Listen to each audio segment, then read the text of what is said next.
Great shot, walk it out. Unreal. Woo-hoo-hoo!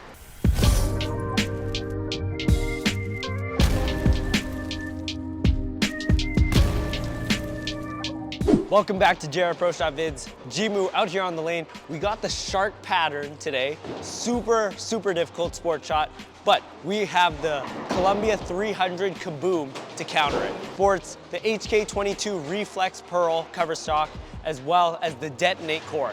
Not really sure what either of those mean, but we're gonna compare it to some of my favorite other sim pearls, the Troublemaker Pearl and the IQ Tour Ruby. Let's see if we can handle the shark pattern. With the shark pattern, we gotta play pretty tight to the pocket, some slower speeds, so that's what we're gonna do today. We'll do a normal release for now.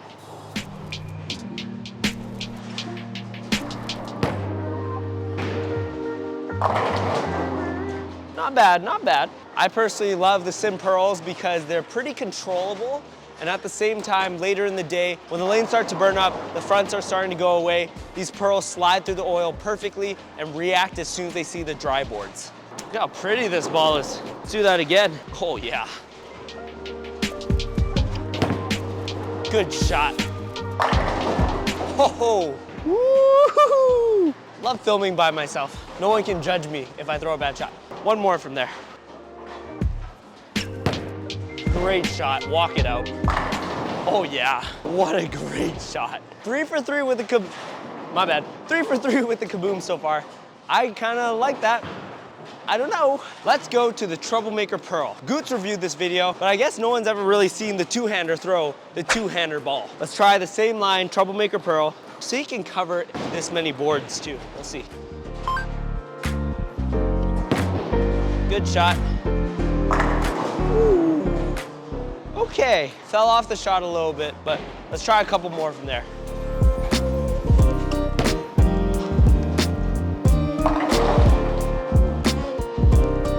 Not bad.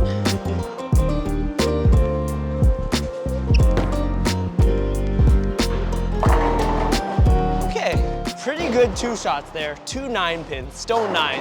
Not super exciting, but for the ball review purposes, it actually shows a lot compared to the Columbia 300 Kaboom. What I'm starting to see is the Troublemaker Pearl seems to be rolling earlier in the mids, and it's facing up to the pocket a bit sooner. The Kaboom goes a bit further down the lane before it makes a sharper turn.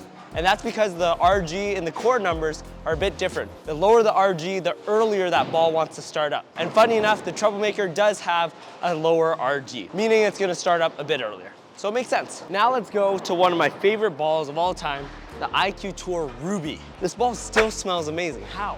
Okay, we're gonna throw the same line. This ball is very weak. I don't know if it's gonna come back to the pocket from here, but we'll try it out.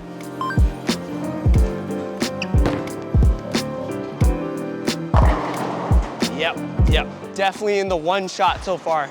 It seems a bit weaker in terms of overall boards. Let's double check our work. Same line.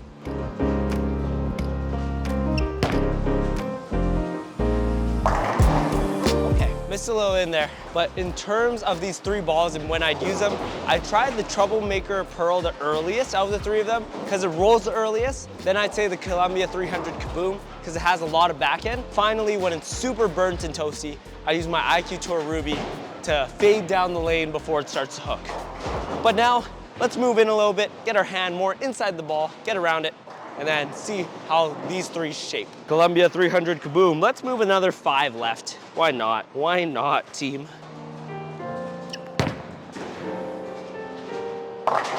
Whew, that ball hooks a lot. Definitely threw it slower, really good off my hand. Let's try to adjust.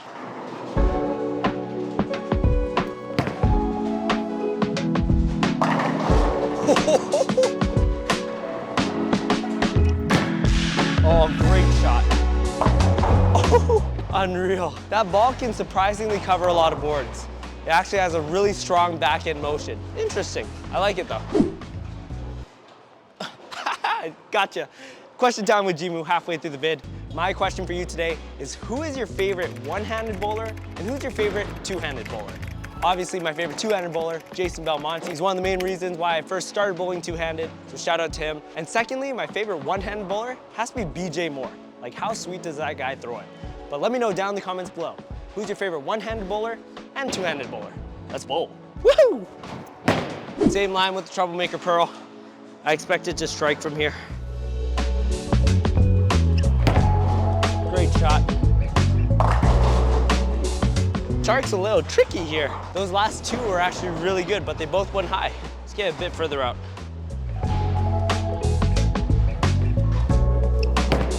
There you go. Ooh, pretty good. I'm doing like my second release of rotation. It's a bit further down the lane, a bit more back end motion. Pretty good. It curled into the pocket, going through the 8-pin, which is really sweet. All right, IQ Tour Ruby. I don't think it's gonna strike, but try out the same line. Really far inside this ball. Really good.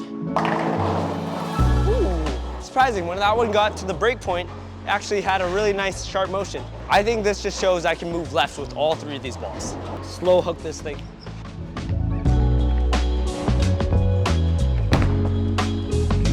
Get up.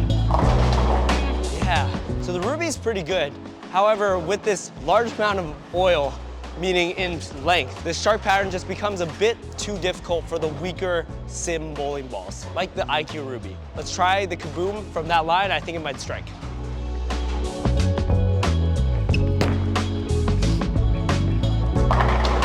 Oh my goodness. This ball hooks so much. The Kaboom, a lot of back end motion. Yeah, it just gets through the oil, all the way to the break point at 45, 46 feet, and then just snaps super hard. Let's try that again. Another one left. So far inside the pattern.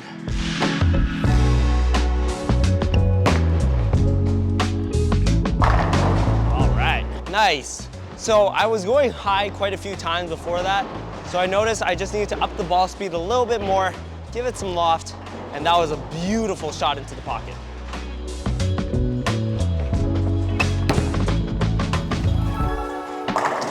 Yeah, you notice how the Troublemaker got to the spot and it rolled earlier, but didn't have that crazy back end motion like the Kaboom, but instead it just had a nice smooth roll into the pocket. IQ Tour Ruby.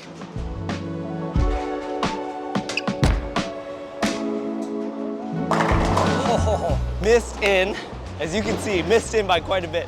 But you see how that ball doesn't have the engine or the core to snap in the back? That one's nice and just fades towards the pocket. Probably another 5 boards less of hook with the Ruby compared to the other two balls. Throw a 3-bagger with the Kaboom, Kaboom 3-bagger, and then talk.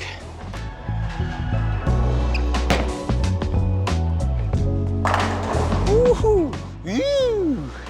Woohoo! That's one, 2 more to go.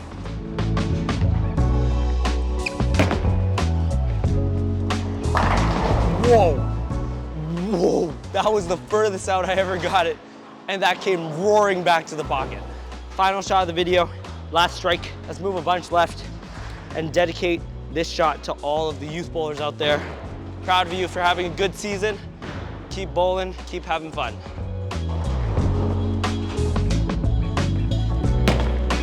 Oh yeah. That's beautiful. Let's talk about this.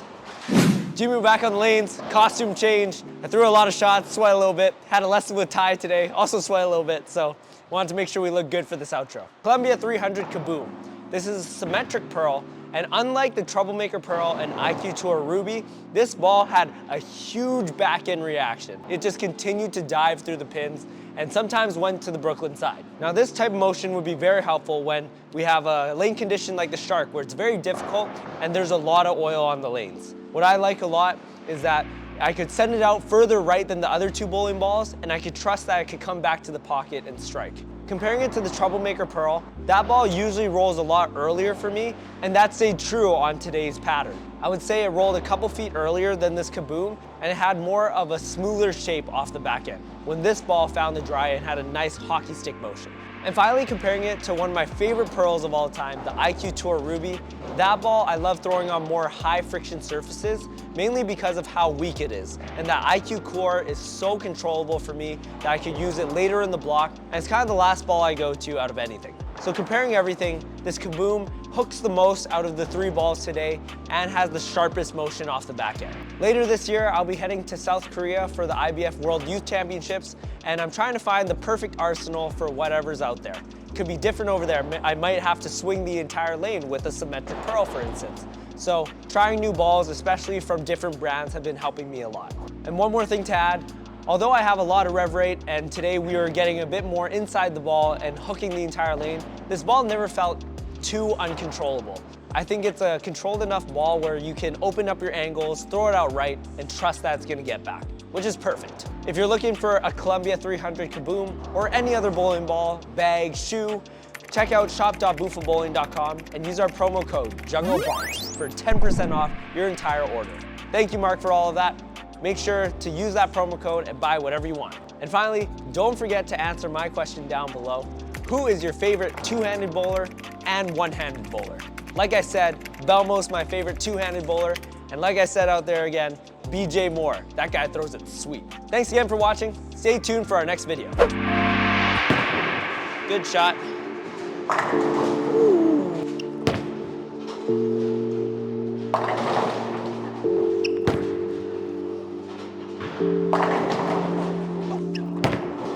Great shot. There you go.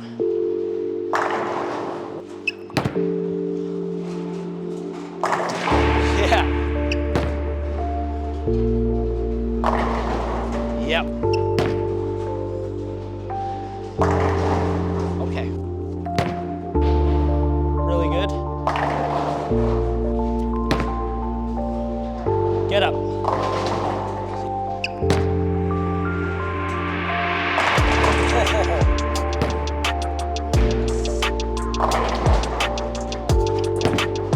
Good shot.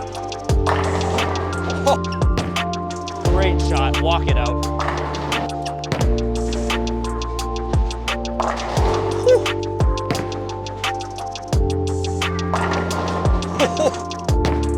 Oh, great shot.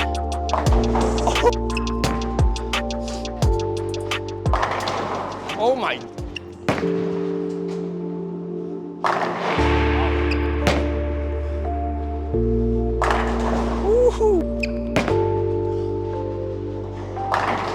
Whoa.